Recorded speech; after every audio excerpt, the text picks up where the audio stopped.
మొదట్లో ఉన్నది కేవలం 23,000 మంది.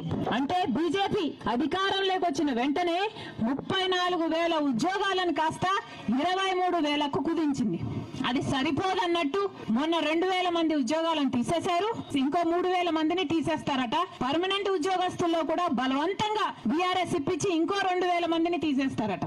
అంటే ఈ లెక్కన 34,000 మంది ఉద్యోగాలు ఉన్న ఈ సంస్థలో కనీసం సగం 16,000 మంది కూడా పని చేయకూడదు. ఇదే బీజేపీ అజెండాగా పెట్టుకుంది.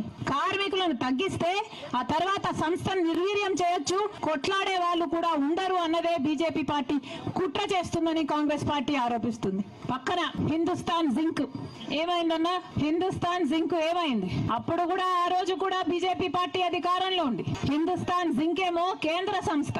8,000 మంది పనిచేశారు హిందుస్థాన్ జింక్ అనే కంపెనీలో. దాన్ని బీజేపీ పార్టీ వేదాంత అనే గ్రూప్ కి అమ్మేస్తే ఏం చేసింది? వేదాంత గ్రూప్ హిందుస్థాన్ జింక్ నడిపిందా? 8,000 ఉద్యోగాలను నిలిపిందా? మొత్తం 8,000 మందిని పీకేసింది. రియల్ ఎస్టేట్ వ్యాపారం చేసింది ఆ భూములతో. అదే చేయాలని చూస్తుంది బీజేపీ పార్టీ ఈ విశాఖ స్టీల్లో కూడా. దీనికి ఒప్పుకునే ప్రశ్నే లేదు కాంగ్రెస్ పార్టీ. మళ్ళీ చెప్తున్నాం, కాంగ్రెస్ పార్టీ చంద్రబాబు గారిని, మోడీ గారిని డిమాండ్ చేస్తుంది 2,000 మందిని ఎవరినైతే ఉద్యోగాల నుంచి తీసేశారో ఆ కారణంగా వాళ్ళని వెంటనే విధుల్లోకి తీసుకోవాలి. తీసేస్తాము అని బెదిరిస్తున్న ఇంకో 3,000 మందిని ఉద్యోగాలను కూడా ముట్టుకునే అవకాశమే లేకుండా అసలు మొత్తం ఎంతమంది ఉద్యోగస్తులుంటే అంతమందికి ఉద్యోగ భద్రత కల్పించాల్సిన బాధ్యత కేంద్ర ప్రభుత్వానికి, రాష్ట్ర ప్రభుత్వానికి ఉంది అని కాంగ్రెస్ పార్టీ డిమాండ్ చేస్తుంది.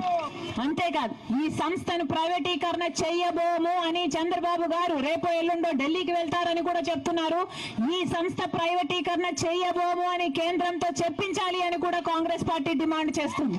విశాఖ స్టీల్ కు క్యాప్టివ్ మైన్స్ ఇప్పించాలి, ఇప్పించిన తర్వాత సెయిల్ లో కూడా విలీనం చేయాలి అని కాంగ్రెస్ పార్టీ డిమాండ్ చేస్తుంది.